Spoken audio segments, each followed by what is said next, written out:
السلام علیکم ورحمت الله وبرکاته. د زیبا ګل باره کې تازه معلومات مخې ته راغلي دي چې زیبا ګل په دوبۍ کې خپل یار سره غلطه ویډیو هم کړې ده او هغه ویډیو بیا په سوشل میډیا باندې هم راغلی ده. دې سره زیبا ګل په شرمونو باندې شرمېدلې ده او دې سره د زیبا ګل فینس هم کم شوي دي.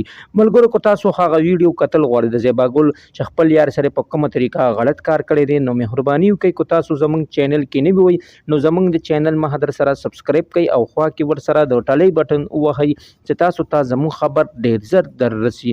د پښتو مشهوره ټیک ټاک سټاره زیبا ګل چې د هغې خپل یار سره په دوبۍ کې یوه غلطه ویډیو راغلې ده او هغه غلطه ویډیو بیا دوی سوشل میډیا ته هم خېجولې ده. مخکې به د زیبا ګل ویډیوګانې په ټیک ټاک باندې ډېر پښتنو ډېر په شوق سره کتلې، خو چې کله نه هم د زیبا ګل هغه ویډیو راغلې ده نو پښتانه هم د زیبا ګل هغه ویډیو اوس نه ګوري، ځکه چې د هېچا په زړه کې هم دا دیا نه و چې زیبا ګل به داسې غلط حرکت کوي او دومره به ځان بدناموي. ملګرو الله پاک دې وکړي چې دا خبره دروغ وي، ځکه چې زیبا ګل د افغانستان د یو نره بهادره پښتنه ده. خو اوس چې موږ سوشل میډیا باندې دا کوم تصویران او دا کوم ویډیوګانې راغلي دي نو دې کې زیبا ګل صفا ښکاري. خو چې کله هم د زیبا ګل د غلطې ویډیو باره کې څه تازه معلومات راشي نو ملګرو تاسو ته موږ خامخا په دې ویډیو کې ښیو. السلام.